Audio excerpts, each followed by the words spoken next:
മണിക്കൂറുകൾ നീണ്ട തിരച്ചിലിനൊടുവിൽ പീച്ചി ഡാമിൽ കാണാതായ വിദ്യാർത്ഥിയുടെ മൃതദേഹം കണ്ടെത്തി.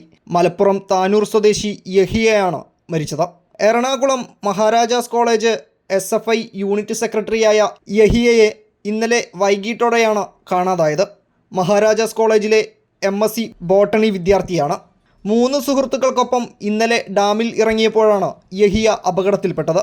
പീച്ചി വനഗവേഷണ കേന്ദ്രത്തിൽ ഇന്റേൺഷിപ്പിന് എത്തിയതായിരുന്നു യഹിയ. അപകടം നടന്ന് ഉടൻ തന്നെ സുഹൃത്തുക്കൾ പോലീസിനെയും അഗ്നിരക്ഷാസേനയെയും വിവരം അറിയിക്കുകയായിരുന്നു. ഇന്നലെ രാത്രി ഡാമിൽ തിരച്ചിൽ നടത്തിയെങ്കിലും കണ്ടെത്താൻ സാധിച്ചില്ല. രാത്രി ഏറെ വൈകി രക്ഷാപ്രവർത്തനം ദുഷ്കരമായതോടെ ഇന്നലെ രാത്രി നിർത്തിയ തിരച്ചിൽ ഇന്ന് രാവിലെ പുനരാരംഭിച്ചപ്പോഴാണ് മൃതദേഹം കണ്ടെത്തിയത്. റവന്യൂ മന്ത്രി K. രാജൻ സ്ഥലത്തെത്തി തിരച്ചിലിന് നേതൃത്വം നൽകി. അഗ്നിരക്ഷാസേനയുടെ സ്കൂബ ഡൈവിംഗ് ടീമാണ് മൃതദേഹം കണ്ടെത്തിയത്. മൃതദേഹം തൃശൂർ ജില്ലാ ആശുപത്രിയിലേക്ക് മാറ്റി. പോസ്റ്റ്മോർട്ടത്തിന് ശേഷം മൃതദേഹം ബന്ധുക്കൾക്ക് വിട്ടുകൊടുക്കും. News fact, Thrissur.